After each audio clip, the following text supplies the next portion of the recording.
Salut, c'est Ryan de GoTrading. Bienvenue à la page de GoTrading. Aujourd'hui, nous allons vous parler du trading Forex. Alors, très rapidement, c'est quoi le trading en ligne? Le trading en ligne, c'est une activité qui consiste à spéculer sur les marchés financiers. Spéculer à la hausse ou à la baisse afin de réaliser des bénéfices sur les variations des cours. Alors, qui effectue le trading? C'est le trader. Le trader peut être un particulier comme il peut être un professionnel lorsqu'il travaille pour les banques, parce que déjà les banques prennent le risque de faire du trading. Le trader, alors, c'est celui qui lance des ordres sur le marché, il achète, il revend en fonction des variations afin de tirer des bénéfices. Et le trader, n'est-ce pas, pour accéder sur le marché financier, a besoin de passer par un intermédiaire qu'on appelle le broker ou le courtier. On en reviendra pour parler des commissions du courtier, pour transmettre les ordres sur le marché Forex. Alors, allons-y vers le tableau pour davantage expliquer. Je disais donc que voilà le marché Forex qui est, n'est-ce pas, Foreign Exchange. De par la définition du sigle, c'est une plateforme d'échange des devises étrangères. Sur le Forex, on retrouve des devises telles que l'euro USD, on retrouve euro GBP, euro NZD, euro CHF, etc. USD, NZD, USD, GBP, etc. Pour dire les monnaies, les devises dans le Forex sont cotées en paire. Donc, si on prend l'exemple sur la paire euro-USD, qui est la paire, n'est-ce pas, la plus tradée sur le Forex, vous avez par exemple le graphique d'évolution qui, n'est-ce pas, donne le rapport de convertibilité entre l'euro et le dollar. Ça veut dire concrètement quoi? Si jamais le graphique euro-USD se trouve par exemple à ce niveau, cela voudrait dire 1 euro vaut 1,13214 $. Si on prend le graphique à cet instant, ça veut dire 1 euro vaut 1,13168 $.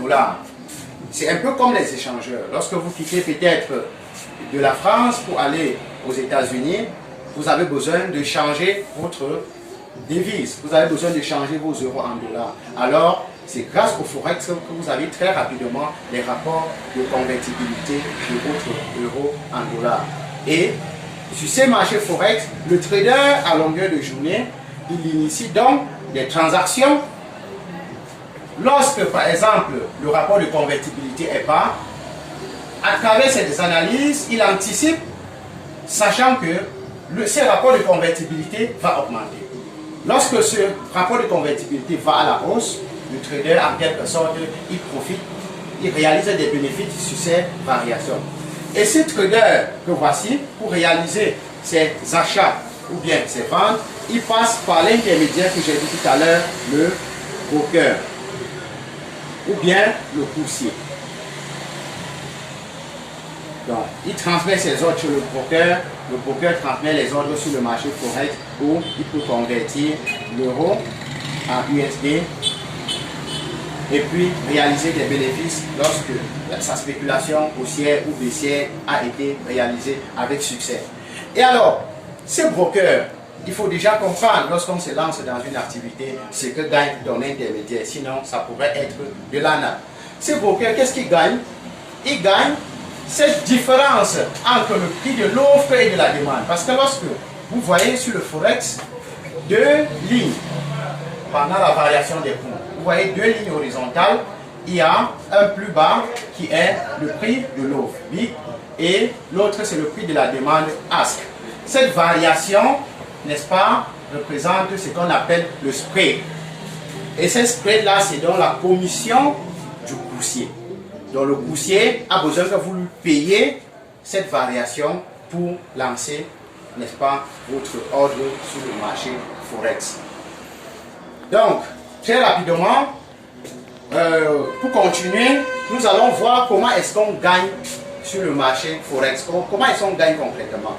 Tout à l'heure, nous avons dit que le principe du trading forex, c'est d'acheter bas et de vendre haut. Ou alors de vendre haut pour, n'est-ce pas, clôturer bas. Prenons un exemple très simple. Si on achète bas, on achète par exemple à ces prix. 1.1348 et qu'on clôture, n'est-ce pas, à ces prix 1.13. Très rapidement, on peut voir qu'il y a une différence de 46 points. Il y a une différence de 46 points sur cette variation. Et si jamais vous avez ouvert votre transaction en prenant un lot, nous y reviendrons, un lot, n'est-ce pas, vaut 100 000 unités de la devise de base qui est l'euro, 100 000 euros. Et n'est-ce pas, sur 100 000 euros, un point va valoir, n'est-ce pas, en multipliant par ces rapports, un point à ces niveaux va valoir $1. Nous y reviendrons. Nous y reviendrons pour démontrer, pour vous montrer comment un point vaut $1. Si un point vaut, n'est-ce pas, $1, tu gagnes 46 points. Tu vas réaliser, n'est-ce pas, $1 fois 46 points, qui va te donner 46 $. C'est comme ça qu'on gagne sur le forex. 46 USD. Voilà, tu as réalisé pour cette transaction un gain de 46 $. Tout simplement. Et maintenant, comment est-ce qu'on fait déjà pour avoir la possibilité d'acheter un lot qui vaut 100 000 $? C'est très difficile, surtout pour les débutants, d'avoir ces très gros capital, 100 000 $. Mais le courtier que voici, avant de te charger de certaines commissions, il te donne la possibilité d'utiliser ce qu'on appelle l'effet de levier. L'effet de levier, n'est-ce pas, te permet de multiplier ton capital de trading. Donc, tu peux disposer seulement de peut-être 10 000 $, ou bien de 1 000 $, tu disposes seulement de 1 000 $. Le courtier te donne la possibilité de multiplier ton capital par 100. Avec un effet de levier de 1 sur 100, ça veut dire que tu as $1, tu as $1, tu traites comme si tu disposais de 100 $. Il y a des courtiers qui donnent jusqu'à 1 sur 3 000. Nous allons revenir plus tard pour expliquer de façon détaillée l'effet de levier. Aujourd'hui, l'objet d'aujourd'hui, c'était de vous imprégner sur les fondamentaux en trading. Et pour terminer, n'est-ce pas, pour faire des achats et des ventes sur le trading, je vous invite, n'est-ce pas, à bien apprendre la chose. Parce que le trading, c'est une activité à prendre au sérieux. Le trading, ce n'est pas du jeu au hasard. D'ailleurs, je déconseille à tous ceux qui sont des passionnés du jeu au hasard de faire du trading, à moins qu'ils se déconnectent du comportement de ce monde. Le trading, c'est une activité à prendre au sérieux. Pour lancer la première transaction sur le marché Forex, il faut au préalable se former. Après une bonne formation, il faut trader en démo, ensuite passer en réel avant d'effectuer des transactions. Parce que par exemple, l'effet de levier dont j'ai expliqué tout à l'heure, c'est un couteau à double tranchant.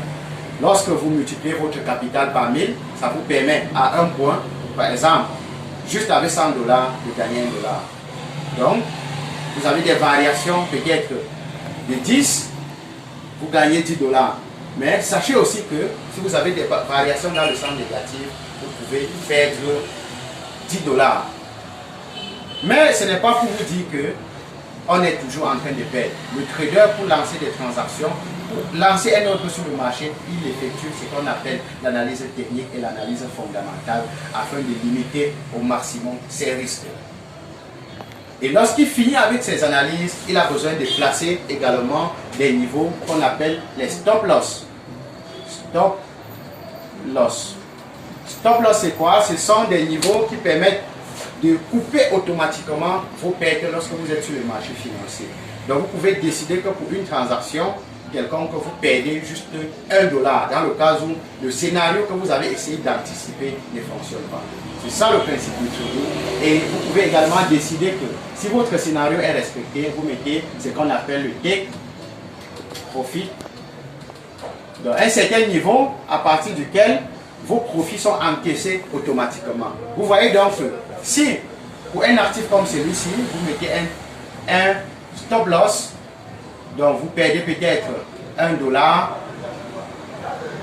et vous mettez le take profit peut-être à 7 fois, donc 7 fois, qui correspond à 7 fois, par exemple, c'est que vous avez risqué, vous voyez, vous allez réaliser un très gros bénéfice. Si vous effectuez, n'est-ce pas, 3 trades, peut-être en longueur de journée, et que parmi les 3 trades, un seul trade est gagnant, 2 trades sont gagnants et un trade perdant, vous allez réaliser énormément de bénéfices. Si sur 10 trades, vous gagnez 6 et vous perdez, n'est-ce pas, peut-être 4 trades.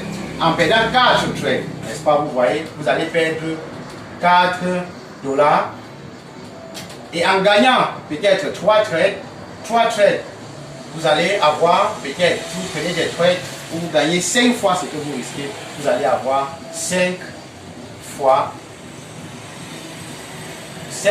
n'est-ce pas, 6, ça va vous donner 30 plus 30 et moins 4 de perte. Vous réalisez un bénéfice de $26.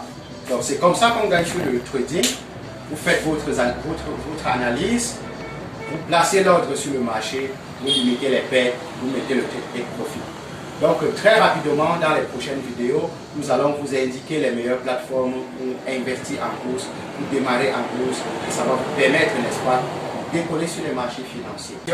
Nous vous invitons également à vous abonner à la chaîne afin de nous encourager, n'est-ce pas, à faire de nouvelles vidéos. Nous avons des groupes de formation, donc vous allez voir dans la description juste en dessous, qui va vous permettre d'intégrer pour apprendre le trading.